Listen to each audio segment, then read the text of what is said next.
لە ڕێگەی ئەو سندوقەی بۆ توشبوانی نەخۆشی شێرپەنجەدانراوە وەزارەتی تەندروستی و حکوومەتی هەرێمی کوردستان سەنتەرێکی نوێی تایبەت بە شێرپەنجەی مەمک و نەشتەرگەری لە نەخۆشخانەی ئافرەتان و مناڵانی هەولێر کردەوە. بەوتەی وەزیری تەندروستی هەرێمی کوردستان ڕێژەی توشبوانی نەخۆشی شێرپەنجە لە هەرێمی کوردستاندا لە خوار ستانداردی زیانیەوەیە.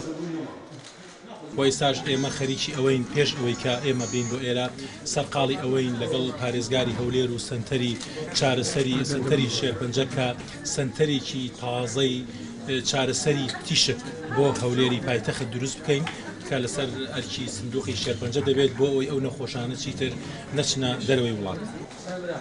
لە سەرەتای ساڵی 2015ەوە تا ئێستا 1715 ژن بۆ پشکنین سەردانی هۆبەی مەمەکداریان کردووە لە هەولێر، بەڵام تەنها دەحاڵەتی توشبوون بە شێرپەنجەی مەمک تۆمار کراوە.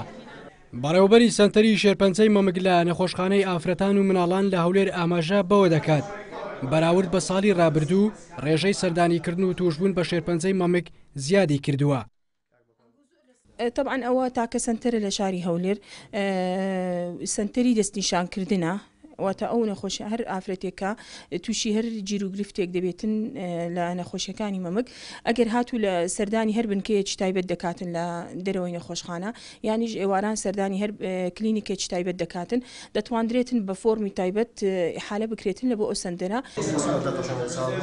شێرپەنجەی مەمک یەکێکە لە مەترسیداترین جۆرەکانی شێرپەنجە کە تووشی ژنان و پیاوانیش دەبێت، بەڵام زیاتر تووشی ژنان دەبێت.